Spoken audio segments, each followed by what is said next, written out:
We know elections administrators and others who are in the world trying to watchdog our elections are doing these tabletop exercises right now, Katie, preparing for the eventuality of foreign misinformation on social media the day of the election. You can bank on that being tried. And for these disputes that arise after, including during the counts, during the sometimes sluggish counts in some states. Local elections administrators are more prepared for this than many people think. They have exercised on this. They are prepared for this. They've seen this in past elections. They're more ready now than even they were in 2020. I think a lot of this foreign interference that's being attempted, that's being studied, even though the studies aren't being released, are things people are more on a war footing for now than they were 2 years ago, 4 years ago, and 6 years ago. All right, so James, war footing. You have a number of officials who are prepared for this. Can you prepare for whatever might come next? Whatever Donald Trump and his allies might try to do, either basing it on alleged voter fraud that they don't have the evidence for, or stopping a count, demanding a recount. Are they ready? I think they are, and I'm normally the pessimist on your panels. But, look at you! But I'm with Scott here. I think that the warning signs have been out there for long enough. We've already been through the ultimate dry run, right? I mean, we experienced 2020, we experienced January 6th of 2021, and everything in between those two time periods, and we have the same individual as president, and all of the warning signs, the bullhorn has been, the megaphone has been used. Nothing at this point can catch election administration officials by surprise. That doesn't mean that they won't try, and it doesn't mean that it won't be difficult to keep up. There is always the challenge that courts and officials can't keep pace with the executive branch, right? Well, so tell me that. How many lawsuits could be filed? I mean, how much could happen all at once in order for courts not to keep up? Well, in a particular jurisdiction, and listen, we've seen there's plenty of evidence, 2000 in Florida and Georgia in 2020, and if you end up in a situation where there is a state and the Senate or the House is hanging in the balance based on the results in that state, you are going to see the kitchen sink get thrown, and that is going to be, on the other hand, because all of the resources will go that direction for the individual trying to challenge. On the other hand, it's sports. The other side can play defense. And I think that what will happen is that the system will hold in large part because of the people in it. Here's a question for you. Could a state appeal to the Supreme Court ahead of time to say, we want you to affirm that we have control of our elections, that the federal government cannot walk in and try to seize ballots, cannot walk in to try to seize voting machines, cannot walk in and try to demand a vote be stopped or a count be stopped? Not to get professorial here. Please do. There is a ban in the federal system on in the courts on what's known as an advisory opinion, which is to say that when there is a lack of a case or controversy as defined under the Article 3 of the Constitution, federal courts lack jurisdiction, and the Supreme Court in particular lacks jurisdiction to issue essentially what you're describing, an advisory opinion saying all of that. That being said, there's plenty of precedent that already says that, and there is a Constitution which makes it abundantly clear that the executive has no role. So do you think that if an issue of whether the federal government can intervene in a state's election comes to the Supreme Court, which it could, are you confident that the majority would rule in favor of the states? Is the Constitution so clear? It would depend on the issue. It would depend. I mean, this is not a dodge. It's just an honest answer. It would depend on the nature of the issue. And is there one that comes to mind that's squishier than the rest? Well, in Bush v. Gore in 2000, you had a very conservative majority that ruled essentially on equal protection grounds that the differential standards in the ballot count, right? You can think back to looking through the magnifying glass and holding the ballots up to the light, and the different standards that were being used in different jurisdictions. Those different standards created, in the eyes of the Supreme Court majority, an equal protection problem under the Constitution, which is federal, and therefore created a federal basis to intervene. But to your question, as to the general matter of whether the states and Congress are in control as opposed to the executive, the Supreme Court is there. It's Friday, 21 August, year of our Lord 2026. We're going to get into it. We got Mark Mitchell. We're trying to track down right now. Mark Mitchell's going to join us. Got a new polling operation. I'll talk about Sofia Karstens. We had Sofia on, I think it was last Saturday, and her piece got picked up. It's amazing about the administrative state, the intellectual roots of it. It got picked up by the Great Zero Hedge in its entirety. We only got a chance to go through one half of it. So we're going to take some time at the bottom of the hour and have her do a reset and go through the entire thing. I want to go back to Trevor Comstock. Here's the reason. It's August. It's not that we're doom and gloom, but we're dealing with the toughest, hardest problems the nation has as the War Room Posse wants, because they're the grassroots leader of MAGA.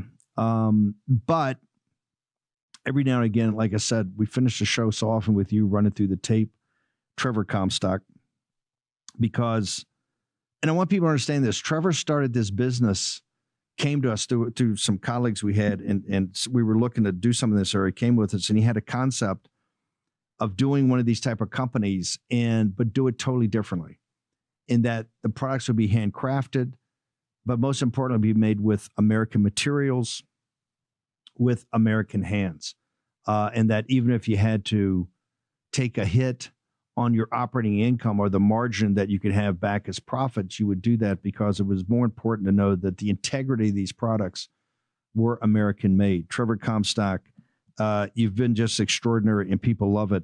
Walk me through. I know you got some specials you want to talk about. You're still running a summer special, and I want to make sure going into the weekend that everybody's got access to this, particularly, and I think this was a huge deal with the Merriweather Farms, with Catherine. It's huge with Tage and with you. One of the things we want to make sure people know is that it's just not us pushing these products. Go read the reviews. The reviews are people just like yourself that watch this show, or friends of people that watch the show, that go use these products and are just blown away by them and then come and give reviews. And that's why I tell everybody, immerse yourself in the website, get all the information about the product yourself. If you want to, you've got full access to Trevor, but make sure also you read the reviews, because you can see what your fellow countrymen actually think about this. Trevor Comstock, what do you got for us today? Yeah, thanks for having me, Steve.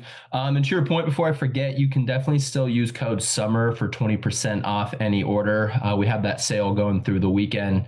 But also to your point, since our inception about 2 years ago, our goal is always really just to provide products at an affordable price that are also all natural.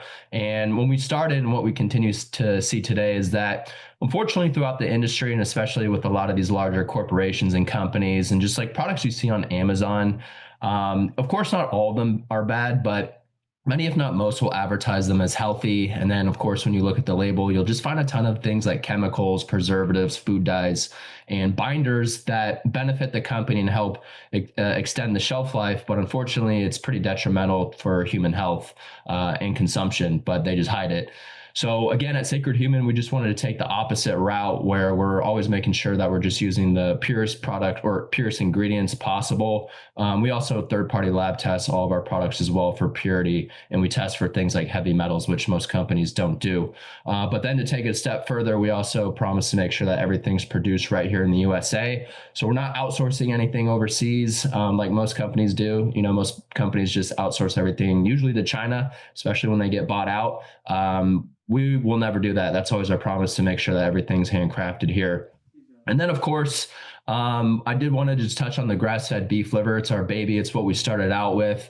We always get a lot of questions around it, but people still love it. But I always like to compare it, or make the analogy that it's essentially nature's multivitamin. And it is one of the most powerful superfoods on the planet. So you'll just get a ton of nutrients and vitamins, and things like iron, zinc, vitamin A, B12, CoQ10, folate. The list is quite extensive, but these are all just essential for things like healthy skin, hair, heart, immune system, as well as brain support. And then on top of that, I think why people love the product so much is just due to the natural energy boost that they often get after taking it. And the energy boost really comes from the fact that it is a whole food supplement. So your body is able to actually absorb and obtain these nutrients when you consume the beef liver. So it can actually utilize it. And that's when you get to experience the energy boost that people love. So it's not like a synthetic vitamin or multivitamin or anything like that where, you'll take it and then your body just flushes out the nutrients. With this product, you really are getting your best bang for your buck. And there's just so many benefits that go along with it between the overall health and the energy boost. Okay. I want a 20% off still if you go use it. Where they go right now to go to the site, to immerse themselves in all the information, read the reviews. If they need to directly contact you, Brother Comstock, where they go? Yeah. So you can go to sacredhumanhealth.com or you can type in Sacred Human in Google. Like I mentioned, you can use code SUMMER through the weekend for 20% off any order. And then, like you said, definitely check out the reviews, especially on the beef liver. They're pretty incredible. The feedback on that product has always been absolutely amazing. Thank you, brother. Appreciate you for kicking us off. Thank you. I've got Mark Mitchell and Sofia Karstens going to join us momentarily. I got Dr. Thayer. Let's go. Good morning, Joe. Hardball is commenting on some of the things we've been talking about. Let's hear it. If they do that, they would have an effective counter to what Trump's probably going to be up to, thanks to Steve Miller and that crowd. They're going to come up with something dirty. They're going to try to make all Democrats into something like the Marxist wing of the DSA. They're going to try to make it really bad, and they're going to make it nasty like they did with the going after the trans kids in the last election. Just remember, people on the sidelines of an NFL game, all of a sudden they're watching this new ad in the third quarter of the game. Where'd that ad come from? What's all this about?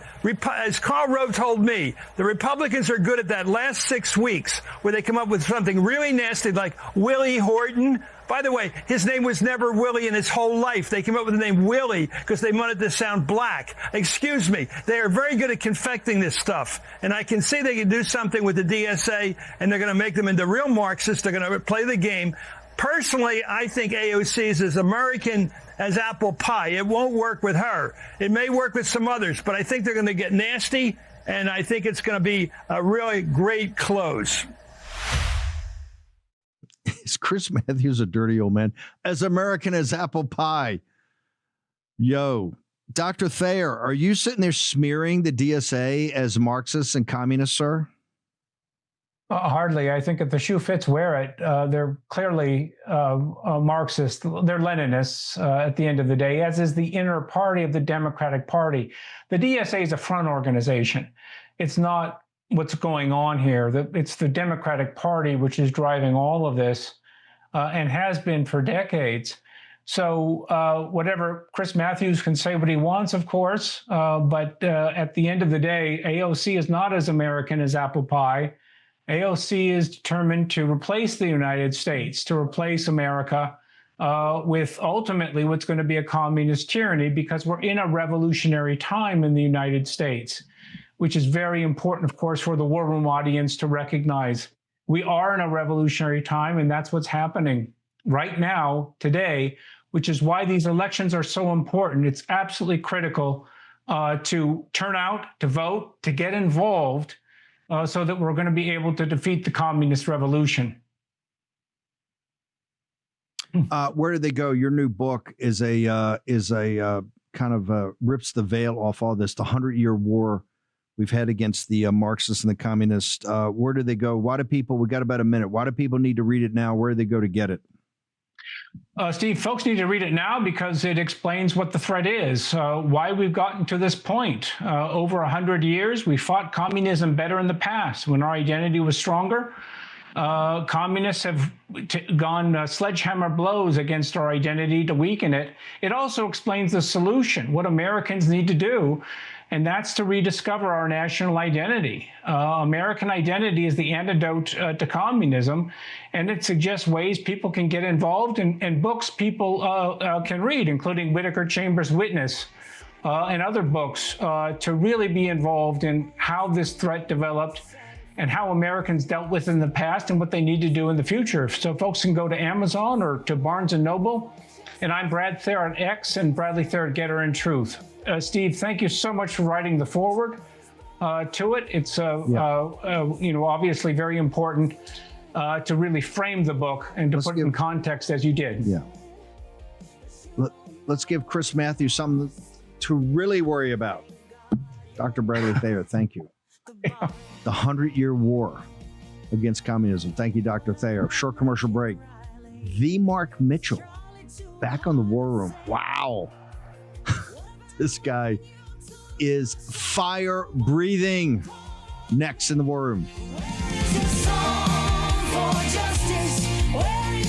19 months into the second Trump administration, and they're still blaming Joe Biden. And first of all, war on cows? Really? You're going to blame a war on cows for the fact that tariff policies and all the other horrific policies that are being put in place continue to cause make groceries spike, continue to make rent spike? Willie, just on the last issue about debt and on deficits, I actually do know something about this. I don't know if I told you I was in Congress. We balanced the budget 4 years in a row, the only Congress that had done that in 100 years. Let me just tell you, Donald Trump, in his first term, before Joe Biden was president, before Joe Biden stepped into the Oval Office, he oversaw deficits spiking a record number, 317%. Deficits went up from the beginning of his term to the end of his term. Now, this is all, Morning Joe, all they are is fiscal conservatives. They're on top of it. It's all madness. Two things I want to make sure people understand. To understand all of this, birchgold.com/Bannon, End of the Dollar Empire. It's totally free, 8 free installments. Gold's at $4,600 an ounce. When we started, it was, I think, $1,100 an ounce. Why did we get it right? Because the information that you were provided, you have to make these decisions now more than ever, because trust me, folks, you're going to have some financial turbulence going on. This is why central banks are buying gold at record rates. But it's not the spot price of gold. It's the process, the convergent forces. birchgold.com/Bannon, End of the Dollar Empire. Get today, 8 free installments. A 9th is coming as soon as I told you that. Philip Patrick and myself finished the graphics. Get to Philip Patrick direct to him. Also, RickardsWarning.com. Jim Rickards has got a special for you just for the in commemoration of the 250th birth of the nation, right? Actually, the Declaration of Independence didn't get our independence till we fought for it. Of course, 250 years ago today in Long Island wasn't looking good, as you had a 32,000 troop expeditionary force ready to come and invade with 8,000 Hessians. Strategic intelligence based upon predictive analytics. RickardsWarning.com for $17.76. You get 3 months free. If you don't love it, and I mean love it, you tell Jim I want my money back, and he will give you back $17.76. Strategic intelligence. Now more than ever, you have to understand the world around you. Okay? So birchgold.com/Bannon for the End of the Dollar Empire, and RickardsWarning.com for strategic intelligence. Also understanding that is a man named Mark Mitchell. Now, Mark, a lot of people just think you're some wild man on Twitter. You're actually a graduate of the United States Naval Academy, correct? Yeah, everybody says, look at Mark. He's upsetting me. He must be taking money from Qatar. And it's like, I was an Eagle Scout in the church choir and youth group. I went to the Naval Academy. It's like, what are we doing here, folks? Hang on. Stop. Don't bury the lead. You were also a submariner, correct? In Rickover's Navy, You were a submarine officer? Yeah, strategic deterrence was my field for 5 years. And, so when I talk about an Iranian nuke, I actually know what I'm talking about. Okay, hang on. The elite of the elite in the Navy, I say the surface warfare officer, are not the Navy SEALs. They are great commandos, okay? The best of the best. It's not our pilots. My kid brother's a Navy pilot. It's not even the jet, not even Top Gun. It's not in Nelson's Navy tradition, the surface warfare officers of the Great Fleet, the destroyers and frigates you see in the Persian Gulf right now. It is Rickovers. I made a film with Michael Pack on Admiral Rickover. I think the only real docudrama ever made with him. I'm very proud of this because of what he did. And I was actually in the Pentagon when he was forced to retire, I don't know, at the age of like 98. Rickover's Navy was special. You had to be the elite of the elite of the elite. So Mark Mitchell's not some wild man just wandering off the prairie. He comes with you come with a tradition of excellence in everything you've done, correct? I mean, I don't want to beat my chest, but you might like this, Steve. Look, in my new studio, I got a B cam. Hold on. Can I switch to this? Oh, it's not letting me do it. Well, I'll have to do it some other time. But I got my naval sword up there. I have my plebe summer hat. I got my mug from the USS Nebraska. Wow. And you know what's cool about Rickover is I worked in corporate America too. If this guy was running McKinsey, this would be a very different country. We would be a lot more productive. We would have a lot more corporate profits.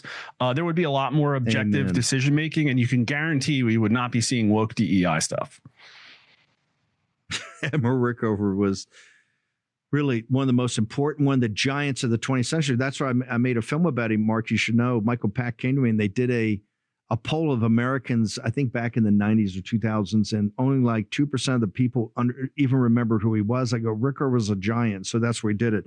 Why have you then, with that tradition and that background of Naval Academy, Eagle, Scout, submarine or nuclear Navy, all of it, why are you so controversial as a pollster? Why do people come to me all the time and say, Mitchell's, he's a wild man, he's out of control, look what he's saying? Why do they say that, Mark Mitchell?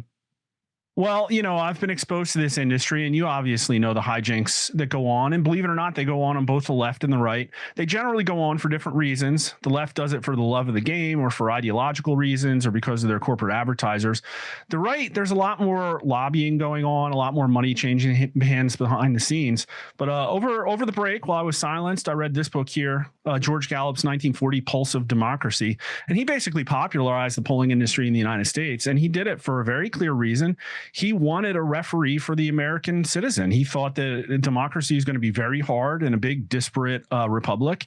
And he specifically called out all the deal making that happens behind the scenes in smoke-filled rooms. And you know what? I think he's right. In fact, I think it's even worse than when he wrote this whole thing in 1940, because they had a lot of respect and went out and talked to people in the field face to face and wrote down their words. And now there's basically people turning tricks in order to get political action committee money. And I won't be a part of it. I'm in this for the American people. And as far as I can tell you, based on the people I know in the industry, it's really just me and Rich Barris that believe this. And it's like, I want to put out public sentiment work that is not beholden to political parties or corporate interests or is afraid of pharmaceutical advertising or whatever.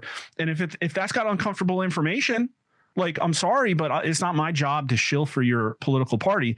It's my job to get Americans what they want. And what do they want right now? They basically want an economy that works for them, and they want a federal government that's been reformed, and they actually want like the runaway spending to be reined in, and they want to be put first for once. They want a domestic policy agenda.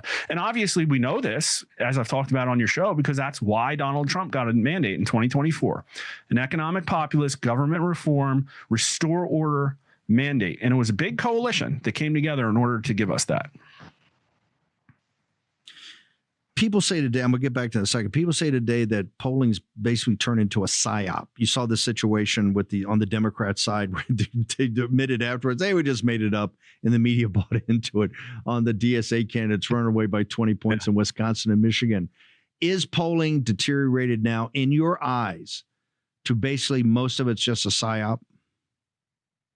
Polling's hard, but polling is also valuable, and polling is not all knowing. It's just data, right? It's like if the election were held today, and you have a lot of people on the right who will selectively choose when to believe polling. Some of them are polling troglodytes and hate it all. And it's like, okay, like fine, be like that. It's not for everybody. But at the same time, we can't not have polling, because we would have like South American Banana Republic elections where you just absolutely have no idea if things are stolen or not. Now, also, it's harder to poll in this day and age because there's a political realignment happening. A lot of people are upset with the political parties, and the younger people are a lot less ideological. They like shift with the wind. And then at the same time, let's not forget that we still have problems with complete mismatches and fundraising on different sides of the aisle on some of these races. And we still have election integrity issues. We still have massive runaway mail-in ballots. And so I look at something like what happened in the Michigan Democrat primary, and I say, okay, first, it's a primary race, harder to poll. And, some good people went in there like Emerson and tried to predict it. And the DSA candidate underperformed Emerson polling by like 13 or 14 points. Well, it's like, show me what happened in Detroit, and I'll tell you like what I think happened in that race. And obviously he was also outspent 10-1. So there's some of this, right? But it's at the end of the day, like, you're going to get a pretty good look at what the national popular vote is going to be nationwide. Like, polling like kind of works and continues to work. And people who don't like the narrative will go out and cherry pick whatever data point they want to use to undermine their particular pollster. Because again, Emerson's a good pollster, but yeah, they missed in the Michigan primary by like 14 points. It happens. And, there's always surprises. Like nobody predicted that Collins was going to get as many votes as he did in Florida.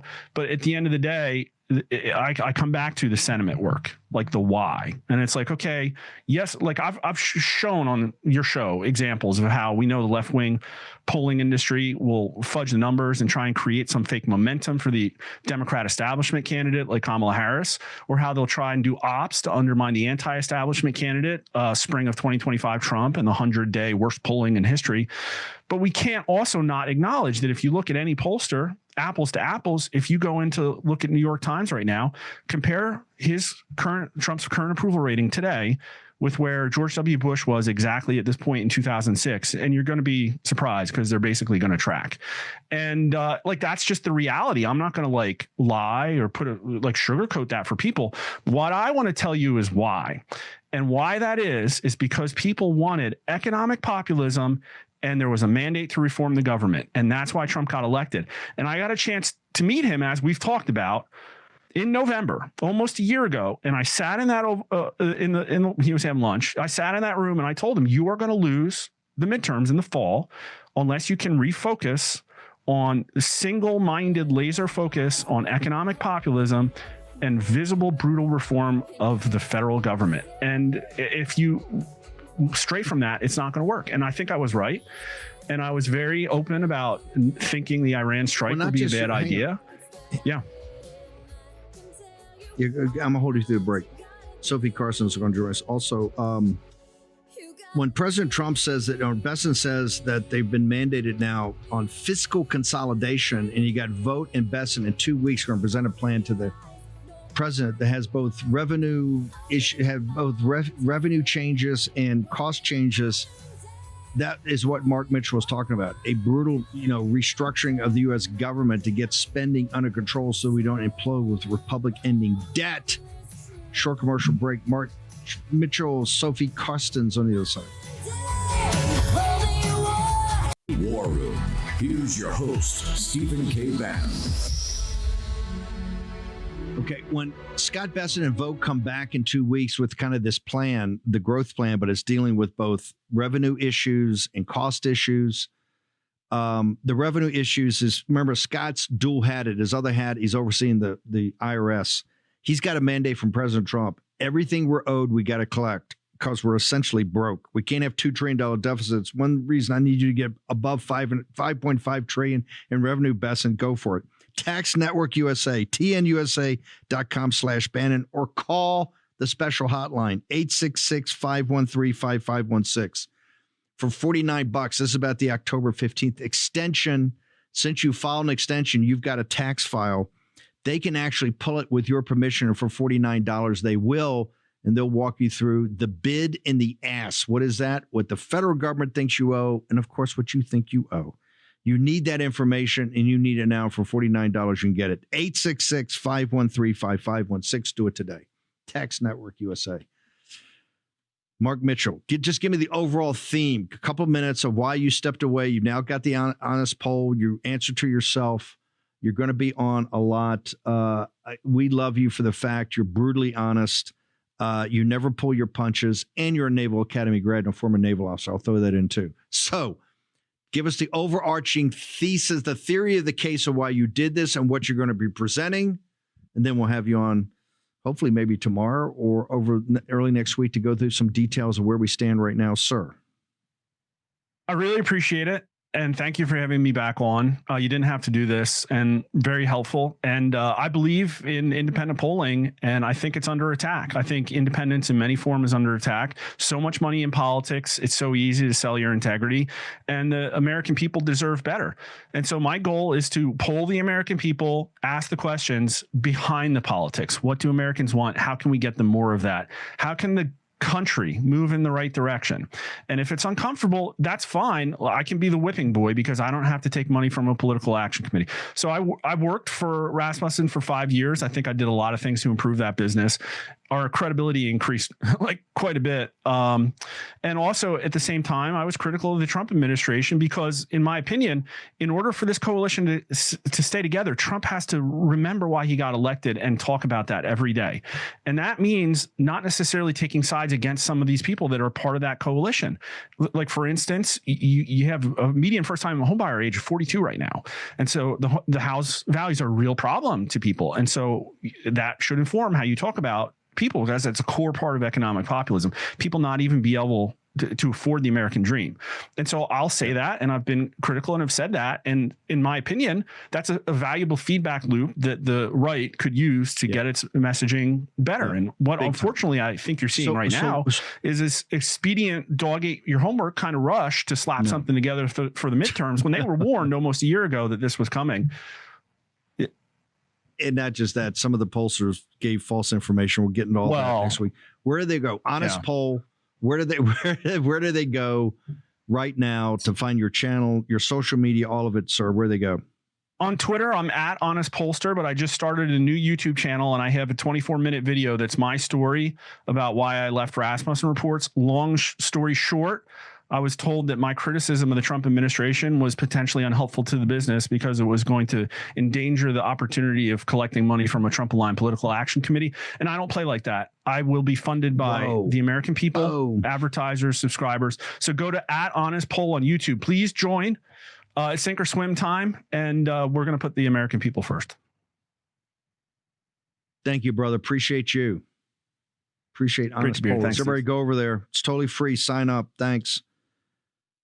Sofia Karstens, I'm always so proud when we find something we're going around looking for the news and we see somebody that we've known for a long time and they've written a piece. We go, wow, this thing's amazing. And Brownstone's got it.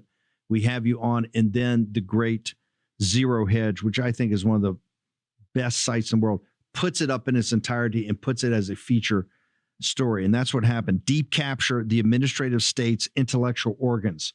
Hit reset. Let's talk. We got time enough now to go through the whole thing. What inspired you to write this? And what are the takeaways people should understand today in the fight that we've got for this republic ending debt, the Marxist jihadist coalition that's coming after us? Why is this article? What does it tell us? And why is it going to help us in this fight, ma'am? Right. Well, you actually just said it out loud. So we are in the last mile of the long march that I describe in the article. And the point being, really, they're already at the helm of our institutions, which have quietly shifted to become the ruling entities, not our elected officials. And it's no longer just institutional. So candidates and elected officials at the state and federal levels have provable links to the CCP and terrorist organizations and CARE and DSA, especially in certain key states. So what they've done is they have already laid the pipe. All they have to do is turn on the water. So I'm going to kind of skip to the last chapter in this Choose Your Own Adventure. And I'm going to go ahead and say the quiet part out loud here because this is a hostile takeover. And the problem that people are afraid to talk about is the communists, not Democrat socialists, call them what they are, have linked arms in the foxhole with the jihadists because the enemy of my enemy is my friend. And this is where this leads. The Islamification and communist takeover of this country and the obliteration of our way of life. All the details right now in the zeitgeist are noise. Everything besides this issue is deck chairs on the Titanic. And that's not speculation. It's historical precedent. Look at the UK. In fact, look at Dearborn, Michigan. The Cuban Missile Crisis never ended. It only changed form.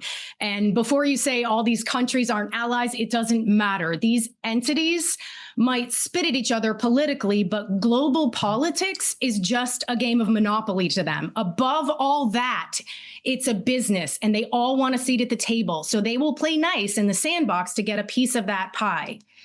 And funding wise, via various conduits, all roads of this arm of the octopus lead to the CCP in Iran. And this is not all Muslims. I want to be very clear. This is the jihadists. In fact, they're brutally slaughtering other Muslims who are not jihadists.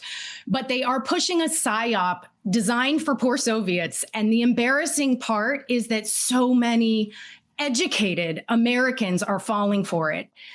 And the problem is, and it's very difficult, this is not an org chart with one guy at the top twirling his mustache in the mirror every morning. This is a net around the globe. It's a system. And we have to be strategic if we're going to Carver matrix our way out of this, because arguing over the deck chairs will spell the end of our way of life. This is not friendly. This is a hostile takeover. And the problem is that people are believing the lie. You know, during the Holocaust, there was a core tenet that was printed on the materials and disseminated among the participants. And it's on the wall at Yad Vashem. The people going to their deaths must be deceived until the very end. They built fake railway platforms, ticket windows, clocks, even flowers and orchestras to trick arriving prisoners into thinking it was a train station. Victims were told they needed to hand over valuables for safekeeping, and then they were given receipts. The primary goal was to maintain the illusion right up until the doors of the gas chambers were locked in order to avoid costly uprisings and to keep the killing process orderly and efficient. It's a trick and it's a trap, and we're being led as Americans. That mask will come off when the deception part is over, once the doors are locked. That's where we're standing right now in this country. And the reason I wrote the piece, long, short way of answering your question, is because my data suggests that if we can get 35% of Americans to understand this, really understand this, where we were 100 years ago, where we are now, why, and who's at the helm, we have a shot at turning the ship around. Why 35%? What leads you to that mathematical number? That there are, if we have a hardcore base of 35%, why is that? Why can that lead us to victory? There's a lot of data that shows that smaller numbers, there's 3 to 7% in some way. In some cases, there's other polling and other data that shows that 25%, but it's missing pieces. So you have to sort of overlap to cover the holes. And if you overlap all the data that exists, that shows that over 33%, which I pushed the needle a little bit more at 35%, if you can get that number of people to link arms in the foxhole, and we have to do what they're doing. Everybody right now in this country is trying to find their team instead of trying to find their village. We have to stop being one-issue voters. We have to stop caring that somebody doesn't wear the full uniform of crazy on either side, or whatever full uniform we think they should wear on every single issue. And we need to link arms with people who are value-driven, not issue-driven. And the data that I have suggests that 35% of the population is enough of a tipping point to where it's not scary for the remaining percentage that you're never going to reach the fringe on either side. But the movable middle, it's scary for the movable middle because there's so much propaganda and there's so much pushback, and it's costly. That we just watched during the pandemic how costly it is to stand up when the majority has different ideas. So it's my strong opinion that if we can get 35% of the population to stand strong, Lawrence of Arabia style, I do think that we have a shot at that movable middle linking arms with us in the foxhole, because the enemy that we're facing is very powerful. It is unlimited resourced, and it is already in our institutions. Can you reverse? This is Roger Kimball, and the book he wrote, The Long March, that off of Cloward Piven and what they've tried done. The 100-year, or ever since the Frankfurt School came here, I guess in the 20s and 30s, from Germany, basically from Europe. That long march, you said we're in the last mile of that. Can 35% of the population stop that long march and begin to reverse it? Is that what you're saying? I think that is the number that is needed. And yes, I'm not saying it's a foregone conclusion that we're going to win this one. But what I am saying is that if we do nothing, it's a foregone conclusion that we will lose. And I do think that if we have enough people, what it does is it shines a light. I'm not delusional. I don't think we're going to, sink their ship. But if we can shine a bright enough light on enough of it at key opportunities and opportune times, like elections, if we can shine lights, the cockroaches will scatter to avoid having the light shown on them. And that is an opportunity. Those moments are an opportunity. So between now and the midterms is an opportunity. If people are aware and they know what to look for and they know what they're looking at and they know what they're seeing, you know who's not confused about what's happening in this country? Anyone from Eastern Europe, anyone from China, anyone from any South American country who remembers our military industrial complex steaming in there to exploit resources by enslaving people in debt. So they're not confused at all because they know what they're seeing. They know what they're looking at. It's Americans who, they're not stupid. They don't know what they're seeing. Sofia, hang on for 1 second. Sofia Karstens. Her piece that we highlighted from the Brownstone Institute, picked up by the Great Zero Hedge and profiled. Short break. The long march through the institutions. Next. War Room. Here's your host, Stephen K. Bannon. We had Jeff Stein on early in the week, formerly the head financial and economic writer of the Washington Post, now over at Notice, and did an incredible piece on about the containment breaking out, the top people in Silicon Valley. He went out there to report it. And he says, hey, Steve, have you and your audience ever heard this term prepper? Of course, yeah, I think we've heard of it. He says, hey, the top guys in Silicon Valley in charge of security have gone from accelerationist on artificial intelligence. He says many of them have moved and are becoming preppers. I go, what do you mean? When I talked to him afterwards, he says they're moving to Montana, Idaho, Wyoming, other places. They're just going back to farming. He said they've seen the future and it ain't them, right? They're so scared about these advances of technology. My Patriots Supply, the reason we knew it, the best company in the space. My Patriot Supply has been there for decades, warning people about this and getting you to have common sense and prepare for the future. We've got a special website for them, a special landing page, preparewithbannon.com. Go to preparewithbannon.com right now to get all the specials from My Patriot Supply. Most important, you got a freebie right now. Take the preparedness challenge for your chance to win a 1-week emergency food bundle for a family of 4. It's normally $600. It's totally free if you win. Go to preparewithbannon.com. Find out what preparedness is. They got great consultants, advisors. They can do it all. Find out why the top minds in Silicon Valley in charge of security for artificial intelligence, many of them are punching out and saying, hey, I need to find out about this preparation. I need to become a prepper. Find out what it means today. Go to preparewithbannon.com. Check it out. Totally free. Go check it out. Take the challenge. Chris Matthews, hardball, ain't happy with Sofia Karstens. Let's go and play it.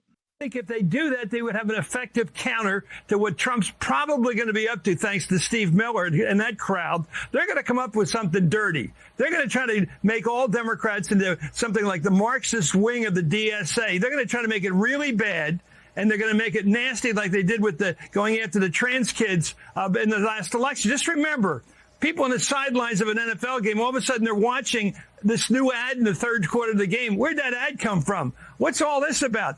As Karl Rove told me, the Republicans are good at that last 6 weeks where they come up with something really nasty like Willie Horton. By the way, his name was never Willie in his whole life. They came up with the name Willie because they wanted to sound black. Excuse me. They are very good at confecting this stuff. And I can see they can do something with the DSA, and they're going to make them into real Marxists. They're going to play the game. Personally, I think AOC is as American as apple pie. It won't work with her. It may work with some others, but I think they're going to get nasty, and I think it's going to be a really great close. Sofia Karstens, there you are. You're calling all this Marxist, all this deep communist, and you're saying that AOC and all these all-American as apple pie people are, you're smearing them. You're the weapon for the last 6 weeks. In fact, that's why Zero Hedge promoted your piece. Your response, ma'am? These aren't the droids you're looking for. I do think that nobody has to make anything up. They're doing a very good job of proving our point for us. I don't really know what that was. It was a lot of emotional, anecdotal speculation. I didn't hear any It was called no. They're very hang on. They're very sophisticated. Morning Joe. They were all over now. Trump, the whole debt. You know, the Guardian says debt reaches 40 trillion. Democrats outraged. Right now, they're trying to get ahead of you. They see exactly what you're doing and explain to people the long march. Explain why these people are not just your father's progressives or your father's Democrats, that these guys are actually Marxists, and they come from a long lineage of 100 years ago. And that chain of being, that chain of title goes down to the current period. And this is what happened. They're smart. They understand what Sofia Karstens is doing to expose this. And they're right now saying, she says there's 35%. We want to make sure there's under 10% that buy this. And that's the way, not just we win elections, but that's the way we continue to control. So your response to that, ma'am? Let's ask the wolf where to keep the sheep safe for the night. I mean, it's ridiculous. And I feel like it's very transparent. And I don't feel like Americans are falling for it. I really don't. I think people are smarter than that. I mean, I understand that we certainly need to hold the line, but I don't think people are that dumb where we just believe the wolf telling us where everyone's safe for the night. That's ridiculous. So, Sophia, where do people go to get more of your writings? Where can they, if you're going to give speaking engagements, where do they go to see you in person? I believe you're headquartered out in California. The People's Republic am in California. Where you guys have been dealing with this. We're admitted so where do people get your writings? I am on Twitter at Sophia, my name, Sofia J London, like the city, at Sophia J London. I am on Substack at Sofia Karstens, my name. And my organization is Spirit of 1776, and that is thespiritof1776.net. Thank you. So fantastic. Get all your writings. Thank you for joining us again. And congratulations that the Great Zero Hedge profiled your piece in its entirety. Excellent. And I'm apparently an enemy of the DSA badge of honor. I think they get that. Thank you, ma'am. Also, Dr. Jeffrey Tucker and all the folks over at Brownstone. What a great group. Okay, Ben Harnwell is going to pick it up from here. I'm going to be back tomorrow morning, 10 a.m. The Saturday show is going to be quite special. Make sure you don't miss it. So much going on. I want to thank the Real America's Voice team that always pitches in and helps us with the Saturday show. Wow. What a week. Every week going forward is going to be more and more intense. You understand that, right? With this massive fight we're going to have at the midterms and beyond. Because remember, we're fighting to hold serve by a couple of seats in the House and maybe, I don't know, a tie in the Senate, maybe one seat in the Senate or a tie so JD can break the ties. What does that mean? It's a long fight after that. And that's if we hold serve. If you don't hold serve, Fort Apache, the White House. Not so sure they're ready for that over there. Don't think so. That's why this fight's got to go on now. I want to thank all the sponsors, everybody. Birch Gold. Let's get ahead of this. Make sure you understand why physical assets like real estate, sports teams, music libraries, physical gold, why are they on the march? It's the drop in the purchasing power of the United States dollar, King dollar. The entire system is built around, since World War II, the dollar, King dollar, as the prime reserve currency. Understand that. You're free men and free women. You got to make decisions on your own. We're not here to wet nurse you. You know that. You're part of the War Room Posse. You're one of the fighters in the breach. Birchgold.com/Bannon, End of the Dollar Empire. Study it, learn it. I have more to say, but talk to telepathically. Harnwell next. I'll see you tomorrow morning.